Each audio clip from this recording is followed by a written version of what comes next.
मुख्य शर्विक लोंडे की सेवकाई है और आप देख रहे हैं the supernatural resurrected life fellowship द्वारा संचालित। हेलो देयर, आप सभी को जय मसीह की फिर एक बार और आपका स्वागत है आज के एपिसोड में। वचन में आगे बढ़ने के पहले एक छोटी सी प्रार्थना करते हैं। धन्यवाद करते हैं पिता परमेश्वर आपकी भलाई के लिए, आपकी करुणा के लिए। प्रभु जी, इन सारे दर्शकों को हम आपके हाथों में सौंपते हैं जो हमें भारत के अलग अलग क्षेत्रों से देख रहे हैं, भारत के बाहर से देख रहे हैं, टीवी पर, यूट्यूब पर, अलग अलग माध्यमों पर। प्रभु जी, हम प्रार्थना करते हैं पवित्र आत्मा आने वाले वचन से आप हमसे बात करें, आप हमारी सुधि लें, ताकि हम प्रभु जी बाहर उस अंधेरे में एक रोशनी बन पाए। धन्यवाद करते हैं, सारा आदर, गौरव, महिमा, प्रशंसा केवल आपके नाम को ही देते हैं। यीशु मसीह के नाम में मांगते हैं पिता, इसलिए सुनिए और कबूल करिए। और सभी ने एक साथ मिलकर कहा आमेन, आमेन, हालेलुया। मैं खुश हूँ और उत्सुक हूँ आप सभी से आज फिर एक बार मिलने के लिए। क्यों ना हम वचन में जाए, बट वचन में जाने के पहले आपको एक चीज को समझना जरूरी है कि आपका परमेश्वर एक अलौकिक परमेश्वर है। हालेलुया। आपका परमेश्वर सामान्य परमेश्वर नहीं है। आपका परमेश्वर असंभव चीजों को संभव करने वाला परमेश्वर है। हालेलुया। मुझे बड़ा बुरा लगता है जब लोग परमेश्वर को ऐसी नजर से देखते हैं जैसे पता नहीं प्रभु इतना सा काम है, प्लीज इतना कर दोगे। नहीं, वो परमेश्वर है। उसे अपने सोच विचार, क्योंकि आपके सोच विचार सीमित है, उस परमेश्वर को उन विचारों में सीमित ना रखें। वो परमेश्वर है, वो बड़ा है, वो महान है। हालेलुया। हमारा परमेश्वर हमें हमेशा लगता है कि यीशु मसीह एक बात के लिए बड़े प्रचलित होंगे, बड़े फेमस होंगे, और वो चीज़ क्या है पता है? फ्यूनरल्स को खराब करना। आप कहोगे कि पास्टर आप ऐसे क्यों बात कर रहे हो? फ्यूनरल्स को खराब करना क्यों? क्योंकि हर बार यीशु मसीह जब भी कहीं से गुजरते थे और उनको पता चलता था कि यहाँ पे कोई व्यक्ति है जिसकी मौत हो चुकी है, उनके लिए बड़ा मौका होता था उस व्यक्ति को वापस जिंदा करने का और पिता का प्रेम उन सारे लोगों से बांटने का। तो हर बार जब लोग फ्यूनरल करते थे डरते थे यीशु मसीह को नहीं बुलाना। है ना? मजाक कर रहा हूँ। अब मजाक को थोड़ा दूर करते हुए आपको इस बात को समझना है कि हमारा परमेश्वर एक अलौकिक परमेश्वर है। इसका मतलब आपके और मेरे जीवन में अगर इस परमेश्वर की कोई इन्वॉल्वमेंट है, कुछ लेन देन चल रहा है, तो वो भी अलौकिक ही रहेगा। आमेन। आपको इस बात को समझना बहुत जरूरी है कलीसिया। एक ऐसा ही हम सबको पता है कि यीशु मसीह एक ऐसा व्यक्ति था जिससे बहुत प्रेम करता था और उसका नाम था लाजरस। सही बात है, हम सबको पता है वो कहानी, हम सबने सुनी है, पढ़ी है, बचपन से जानते हैं। पर आज मैं आपको उस कहानी में से लेके जाना चाहता हूँ और उन चीज़ों को बांटना चाहता हूँ जो मुझसे प्रभु अभी बात कर रहे हैं। आमीन। तो मैं चाहता हूँ कि आपने पवित्र शास्त्र को खोलें, अपने बाइबल को खोलें, यूहन्ना रचित सुसमाचार उसके 11वें अध्याय की ओर। यूहन्ना रचित सुसमाचार उसका 11वां अध्याय, और हम 17वें वचन से आगे पढ़ेंगे, 17वें आयत से आगे। यहाँ पे परमेश्वर का वचन कहता है, वहां पहुंचने पर यीशु को यह मालूम हुआ कि लाजर को कब्र में रखे 4 दिन हो चुके हैं। है ना? अभी अगर आप इसके पहले के वचनों को पढ़ोगे आपको पता चलेगा कि यीशु मसीह को लाजर के बीमार होने की खबर बहुत पहले मिल चुकी थी, बहुत पहले मिल चुकी थी। पर यीशु मसीह वहां से नहीं निकले, वो वहां से नहीं हिले। वो कहीं और थे, किसी और गांव में थे, और वो इमरजेंसी में यानी कि तत्काल में उनको वो भेजा गया था संदेश कि ऐसा हुआ है, जो लाजर आप जिससे प्रेम रखते हैं उसका ऐसा हालत हो गया, आप प्लीज जल्दी से आइए। यीशु मसीह जानकर भी वहां नहीं गए क्यों, कैसे, क्या, वो जो बातचीत चेलों के और यीशु मसीह के बीच में, और बाद में वो चीज़ पढ़ सकते हैं। पर इतना आपको बता सकता हूँ कि जानबूझकर यीशु मसीह वहाँ पर 4 दिन तक रुके रहे, क्योंकि परमेश्वर का वचन कहता है कि यीशु मसीह को पता था कि वो क्या करने वाले थे। हालेलुया। अब हम आगे वचन में पढ़ेंगे, ठीक है। यूहन्ना रचित सुसमाचार फिर एक बार, उसका 11वां अध्याय और 17वीं आयत से आगे। वहां पहुंचने पर यीशु को यह मालूम हुआ कि लाजर को कब्र में रखे 4 दिन हो चुके हैं। बैतनिया यरूशलेम के समीप कोई 2 मील की दूरी पर थी। बहुत से यहूदी मार्था और मरियम के पास उनके भाई की मृत्यु पर शांति देने के लिए आए थे।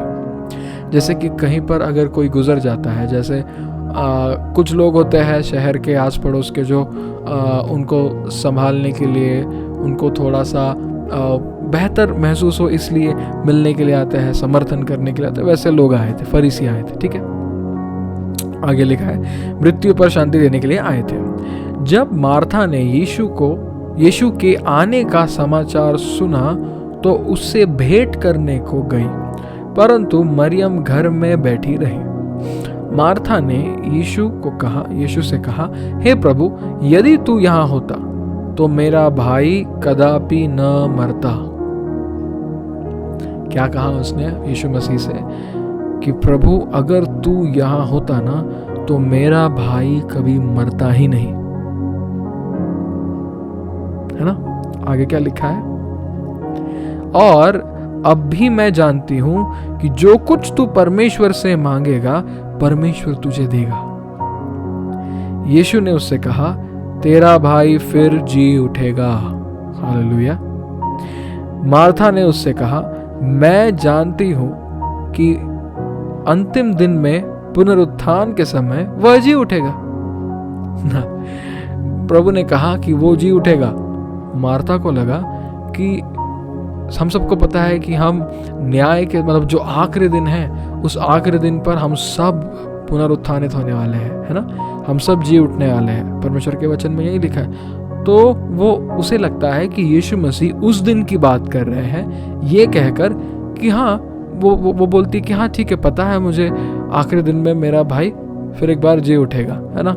यीशु मसीह उस पर क्या कहते हैं, यीशु ने उससे कहा, पुनरुत्थान और जीवन मैं ही हूं। जो कोई मुझ पर विश्वास करता है वो यदि मर भी जाए तो भी जिएगा, और जो कोई जीवित है और मुझ पर विश्वास करता है वह अनंत काल तक न मरेगा। क्या तू इस बात पर विश्वास करती है? प्रभु आप सबसे यही सवाल आज करते हैं कि क्या आप इस सच्चाई पर विश्वास करते हो कि यीशु मसीह ही जीवन है और पुनरुत्थान है? वाह, आपको एक रहस्य की बात बताऊं, इसका मतलब है यीशु मसीह जहां भी जाए जीवन और पुनरुत्थान वहां है। अगर यीशु आपके जीवन में है, पुनरुत्थान आपके जीवन में है। अगर यीशु आपके जीवन में है तो आप सार्वकालिकता में कदम रख चुके हो, क्योंकि परमेश्वर यीशु मसीह ने आपके जीवन में कदम रख दिया है। Hallelujah, hallelujah. हमारे कलीसिया का पुणे में नाम क्या है पता है? Resurrected life church, resurrected life fellowship. इसका मतलब क्या है? पुनरुत्थान जीवन। हम ऐसे जीवन में विश्वास नहीं करते जहां पर हम मरे हुए हैं, वही पुरानी जिंदगी जी रहे, नहीं। हम ऐसे जीवन में विश्वास रखते हैं जो हम मरने के बाद फिर एक बार जी उठे, यानी कि यीशु मसीह में एक नया जीवन। हालेलुया। यीशु मसीह उसे वही समझाने का कोशिश कर रहे थे, पर वो समझे ना। हम आगे पढ़ेंगे। उसने उससे कहा, हाँ प्रभु, मैं विश्वास करती हूँ कि परमेश्वर का पुत्र मसीह जो जगत में आने वाला था वह तू ही है। हालेलुया। यानी कि उसने सुसमाचार में विश्वास किया। हालेलुया। आगे पढ़ेंगे। यह कहकर वह चली गई और अपनी बहन मरियम को बुलाकर चुपके से कहा, गुरु यही है और तुझे बुलाता है। यह सुनते ही वह तुरंत उठकर उसके पास आई। यीशु अभी गांव में नहीं पहुंचा, परंतु उसी स्थान में था जहां मार्था ने उससे भेंट की थी। तब जो यहूदी उसके पास घर में थे और उसे शांति दे रहे थे, यह देखकर कि मरियम तुरंत उठकर बाहर गई, यह समझ के कि वह कब्र पर रोने के लिए जाती है, तो उसके पीछे ये लोग भी चले गए। जब मरियम वहां पहुंची जहां यीशु था, तो उसे देखते ही उसके पांवों पर गिर पड़ी और कहा, हे प्रभु, यदि तू यहाँ होता तो मेरा भाई न मरता। मरियम ने भी वही कहा, मार्था ने भी वही कहा। एक ही चीज दोनों ने कही कि प्रभु अगर तू यहाँ होता तो मेरा भाई न मरता, प्रभु अगर तू यहाँ होता तो मेरा भाई जिंदा होता। मेरा सवाल आपसे यह है, चलो नहीं था प्रभु तभी, पर अब जब प्रभु आया है, क्या आपको नहीं लगता कि प्रभु फिर एक बार उसको जिंदा कर सकता है? यही तो प्रॉब्लम है, हमें नहीं लगता कि वो कर सकता है, पर असलियत यह है कि वो कर सकता है। इसलिए मैंने कहा, इस महान परमेश्वर को अपने छोटे सोच विचारों में कैद मत करो। आपके अविश्वास के कारण आपका चमत्कार रुका हुआ है। आगे पढ़ेंगे। उसने कहा, हे प्रभु, यदि तू यहाँ होता तो मेरा भाई न मरता। जब यीशु ने उसको और उन यहूदियों को जो उसके साथ आए थे रोते हुए देखा, तो आत्मा में बहुत ही उदास और व्याकुल हुआ। बहुत व्याकुल हुआ, उदास और व्याकुल हुआ, और कहा, तुमने उसे कहाँ रखा है? उन्होंने उसे कहा, हे प्रभु, चलकर देख ले। सबसे छोटा वर्ष, सबसे छोटा वचन पूरे पवित्र शास्त्र में वो है ये 35वां वचन, यूहन्ना 11:35। क्या है? यीशु रोया। यीशु रोया, ये सबसे छोटा वचन है। इसकी गहराई आप समझे, ऐसा मैं आशा रखता हूं। क्यों यीशु रोया? काफी लोग बोलते हैं यीशु मसीह लाजर से इतना प्रेम करता था, यीशु मसीह खुद भी इस चीज को रोक नहीं पाए, इमोशनल हो गए, भावुक हो गए और रोने लगे। नहीं, यीशु मसीह इसलिए नहीं रोए क्योंकि लाजर मरा था। यीशु मसीह इसलिए रोए क्योंकि लोगों का अविश्वास बहुत था, बहुत था, काफी था। यीशु मसीह ने तो पूछा भी था कि मैं अब आया हूं, तो वो क्या कहती है? तो वो बोलता है कि मैं उसे जी उठाऊंगा, तेरा भाई जी उठेगा। वो बोलती है, हाँ प्रभु, मुझे पता है आखिरी दिन में मेरा भाई जी उठेगा, पुनरुत्थानित होगा। नहीं, हम कोई बोलते हैं ना, प्रभु मेरे जीवन में तू ऐसे कैसे कर सकता है, इतना बड़ा काम मेरे जीवन में, इतना बड़ा काम थोड़ी होगा। हमें लगता है कि सारे प्रभु ने बड़े काम दूसरों के लिए रखे, हमारे लिए कुछ रखा ही नहीं है, जबकि वैसा नहीं है। आप विश्वास करो, आपके जीवन में आप बड़ा काम होते हुए देखोगे। हालेलुया। यीशु मसीह यहाँ वहां पर भावुक होके नहीं रोए, वहां पर उदास होके रोए, लोगों का अविश्वास देख के कि इनके सामने इनको पता है कि मैं परमेश्वर का पुत्र हूं, मैं परमेश्वर हूं, और फिर भी इन लोगों का मुझ पर विश्वास नहीं है कि मैं अब यहाँ आया हूं तो मैं इसको उठा सकता हूं। बल्कि बोलते हैं कि तू पहले होता तो अच्छा होता। इसका दूसरा भी मतलब क्या होता है? अब तो आया, अब कुछ नहीं हो सकता है। जब हो सकता था तब तू नहीं था, पर अब तो आया, पर अब कुछ नहीं बदल सकता, वो चला गया। परमेश्वर के लिए कुछ भी असंभव नहीं है। जो असंभव आपके लिए लगता है, आपको दुनिया में लगता है, परमेश्वर यूं चुटकियों में उस असंभव को संभवता में बदल देते हैं। याद रखिए, हम एक जिंदा अलौकिक परमेश्वर की सेवा करते हैं। हालेलुया। आगे बढ़ेंगे। यीशु रोया। तब यहूदी कहने लगे, देखो वह उससे कितना प्रेम रखता था। परंतु उनमें से कुछ ने कहा, क्या यह जिसने अंधों की आंखें खोली यह भी न कर सका कि यह मनुष्य न मरता? हाँ, काफी लोग बात करने लगे कि अरे देखो कितना प्रेम करता है, प्रभु रो रहा है। कुछ लोग ऐसे भी बोलने लगे, ये जो अंधों को आंखें देता है, बहरों को सुनाई देता है, ये ऐसा इंसान है, ऐसा मनुष्य है, ऐसा व्यक्ति है यीशु, तो ये इस मरते हुए को नहीं बचा सका क्या, जिससे वो प्रेम करता था? यीशु मसीह लाजर से प्रेम करते थे, जैसा पतरस से, यूहन्ना से, वैसे। आगे बढ़ेंगे। यीशु मन में फिर बहुत ही उदास होकर कब्र पर आया। वह एक गुफा थी और एक पत्थर उस पर रखा था। यीशु ने कहा, पत्थर हटाओ, पत्थर हटाओ। एक बात बताऊं, जो भी क्षेत्र आपके जीवन में मरा हुआ है, उस क्षेत्र में यीशु मसीह को न्योता दे के बुलाओ और अनुमति दो, प्रभु इस क्षेत्र में मैं तुझे पूरा का पूरा संपूर्ण नियंत्रण देता हूं, तू जो चाहता है वो कर। हालेलुया। फिर वो क्षेत्र क्या हो सकता है आपको पता है? वो क्षेत्र आपका व्यवसाय हो सकता है, मरा हुआ व्यवसाय, आपका मरा हुआ स्वास्थ्य, आपके मरे हुए रिश्ते, आपका मरा हुआ वैवाहिक जीवन, आपका मरा हुआ आत्मिक जीवन, कुछ भी हो सकता है, कुछ भी हो सकता है। आपके अंदर की मरी हुई अच्छाई, मरी हुई सच्चाई, कुछ भी हो सकता है। उन मरे हुए क्षेत्रों में यीशु मसीह को बुलाओ और इस विश्वास से बुलाओ, इस बात को जानकर कि वो उन सारी मरी हुई चीजों को फिर एक बार जिंदा करने का सामर्थ्य रखते हैं। Hallelujah, hallelujah. वाह,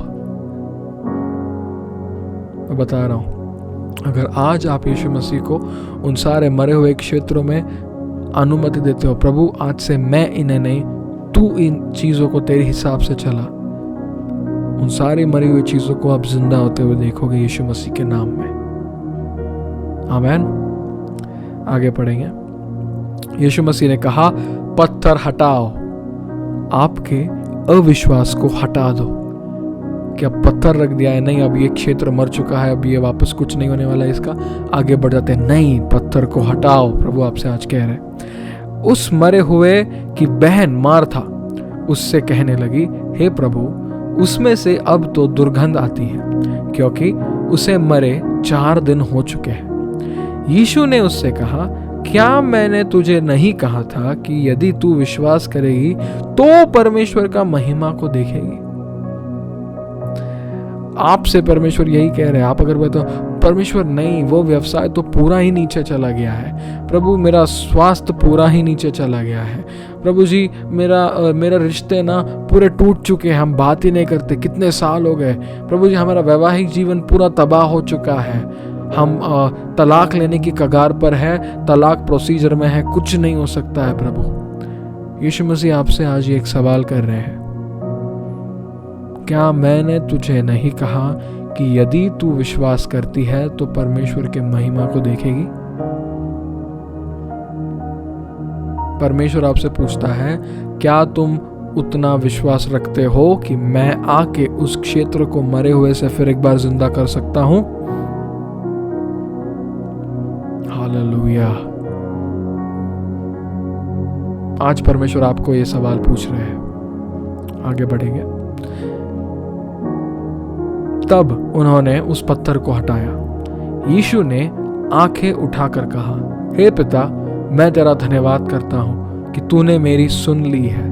मैं जानता था कि तू सदा मेरी सुनता है, परंतु जो भीड़ आसपास खड़ी है उनके कारण मैंने यह कहा, जिससे कि वे विश्वास करे कि तूने मुझे भेजा है।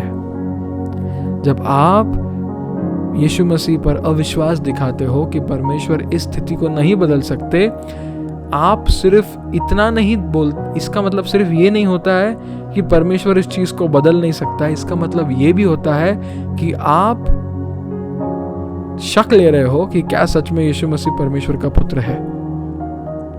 आप पूछते हो कैसे? हम ऐसे कैसे कहेंगे पास्टर जी, हमारा तो उद्धार हुआ है। अरे उद्धार तो उनका भी हुआ था। फिर भी यीशु मसीह ने क्या कहा, मैं इसलिए ये जोर से कहता हूं ताकि ये लोग विश्वास करें और जाने कि मैं तेरा बेटा हूं। हालेलुया। कि मैं तेरा बेटा हूँ, ये लोग जाने, इसलिए मैं जोर से बोल रहा हूँ। मुझे तो पता है तू मुझे हमेशा सुनता है, इन लोगों के लिए मैं बोल रहा हूँ। इसके लिए यीशु मसीह ने बार बार पूछा, क्या तू विश्वास नहीं करती है? क्या तू विश्वास नहीं करता है? याद रखना, यीशु मसीह ने बहुतों को यह भी कहा है कि तेरे विश्वास ने तुझे चंगा किया है। तो अगर आपको पुनरुत्थान चाहिए उन मरे हुए क्षेत्रों में, आपको विश्वास करना बहुत जरूरी है कलीसिया। You need to learn to trust God with all your heart. You need to anchor your faith. आपको विश्वास करना बहुत जरूरी है। आमीन। आगे पढ़ेंगे। यह कहकर फिर एक बार पढ़ेंगे। मैं जानता हूं कि तू सदा मेरी सुनता है, परंतु जो भीड़ आसपास खड़ी है उनके कारण मैं यह कहा, जिससे वो विश्वास करे कि तूने मुझे भेजा है। यह कहकर उसने बड़े एक शब्द से पुकारा, हे लाजर निकल आ। जो मर गया था वह कफन से हाथ पांव बांधे हुए निकल आया और उसका मुंह अंगोछे से लिपटा हुआ था। यीशु मसीह ने कहा, लाजर बाहर आ। हालेलुया। प्रभु आज आपके हर मरे हुए स्थिति को कहते हैं, उठ और बाहर आ यीशु मसीह के नाम में। हालेलुया। हमारा परमेश्वर एक जिंदा परमेश्वर है, इस बात को हमेशा याद रखें। वो जीवन में विश्वास रखता है और पुनरुत्थान में भी। इसलिए कभी परमेश्वर को नहीं कहना, प्रभु ये जो मेरे जीवन में जो हालात है ये कुछ ज्यादा ही मरे हुए हैं। प्रभु को फर्क नहीं पड़ता 4 दिन पुराने हो, 40 साल पुराने हो, 400 दशक पुराने हो, परमेश्वर उन्हें फिर भी जिंदा करता है। हालेलुया। आगे पढ़ेंगे, क्या कहा है? उसके मुंह पर अंगोछा था, वो उससे लिपटा हुआ था। यीशु ने उनसे कहा, उसे खोल दो और जाने दो। हालेलुया। उसे खोल दो और जाने दो। यही आपके लिए आज का संदेश है। फर्क नहीं पड़ता कितने टाइम से वो हालात आपके जीवन में मरे हुए हैं, परमेश्वर आज आपके जीवन में खड़ा है और बोलता है, उस मरे हुए चीज को कि यीशु मसीह के नाम में जिंदा हो जा। हालेलुया। मैं आपको 2 मिनट देना चाहता हूं। अपनी आंखों को बंद करिए। हाँ, अभी करिए। अपनी आंखों को बंद करिए और परमेश्वर से कहिए कि प्रभु धन्यवाद कि प्रभु तू एक जिंदा परमेश्वर है और मेरे जीवन में तू उन सारी मरी हुई चीजों को फिर एक बार जिंदा कर रहा है, पुनरुत्थानित कर रहा है। शखेरा बांधरला माखेरा नदासे ने मेखेने देरी बाबा। अगर आप अन्य भाषा में प्रार्थना कर सकते हैं, अपनी आवाज़ों को उठाए और अन्य भाषा में प्रार्थना करें। शखेली अंदर अना माखेने देसे ने मेखेने देरी अंदर अना मखाना दरा बाबा बाबा रेबेल ने मेखेने देशे ने मेखेना दरा बाबा। परमेश्वर का सामर्थ्य और उनकी उपस्थिति आपके घरों में उतर रही है, इस समय मैं देख पा रहा हूँ।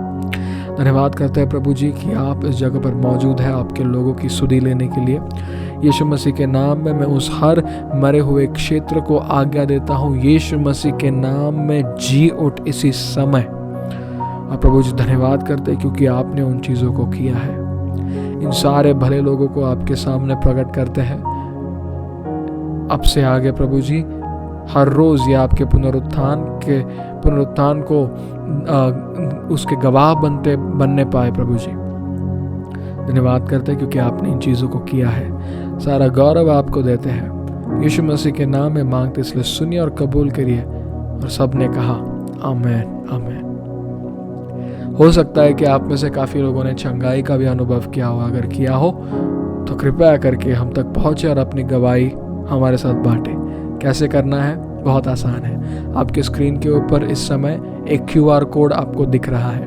उस QR कोड को अपना मोबाइल लेके, फ़ोन लेके स्कैन करें। स्कैन करते ही आपके फ़ोन के ऊपर और कंप्यूटर के ऊपर एक फॉर्म खुल जाएगा। उस फॉर्म को अपनी निजी जानकारी के साथ भरें और उसी के साथ साथ नीचे आपको तुरंत गवाही बांटने के लिए एक अलग से अवसर मिलेगा। तो अपनी गवाही वहाँ पर टाइप करके लिख कर हम तक सबमिट करें, हम तक पहुँचाए, ताकि हम जब नए एपिसोड्स निकालें उन नए एपिसोड्स में हम आने वाले दिनों में शायद आपकी गवाही बांटें, ताकि जो लोग सुनेंगे देखेंगे उनका विश्वास बढ़ने पाए। आमीन। तो जुड़ने के लिए धन्यवाद। हम मिलेंगे अगले एपिसोड में। परमेश्वर आप सभी को आशीषित करे और एक पुनरुत्थानित जीवन जीते रहे हर रोज। प्रभु आप सभी को खुश रखे। जय मसीह की। अगले 2 मिनट आपको यह एहसास कराने के लिए है कि आप बेदारी ला सकते हैं। आज दुनिया में लोग ठंडे दिल से चल रहे हैं। उन्होंने एक दूसरे के लिए खुशी, शांति और प्यार खो दिया है। वे यह समझने के लिए संघर्ष करते हैं कि उनके और उनके जीवन में क्या गलत है, लेकिन आप उनकी मदद कर सकते हैं। तुम मुझसे पूछते हो कैसे? यीशु को उनके टूटे हुए जीवन में लाने के लिए हमारे साथ साझेदारी करके। आपका भेंट हमें परमेश्वर के शब्दों से भरी ऐसी मीडिया सामग्री को फिल्माने में मदद करता है जो उनके जीवन का निर्माण और परिवर्तन करेगा। इतना ही नहीं, बल्कि हमें परमेश्वर के प्रेम और अभिषेक के साथ भारत के विभिन्न शहरों और राज्यों में भी ले जाता है। हम प्रार्थना सभाओं की व्यवस्था और आयोजन भी करते हैं। आज मौका है बेदारी लाने का। आज हमारे साथ भागीदार बने और बेदारी जनक बने। हमारे साथ साझेदारी करने के लिए इस QR कोड को स्कैन करें। कृपया फॉर्म सही से भरें।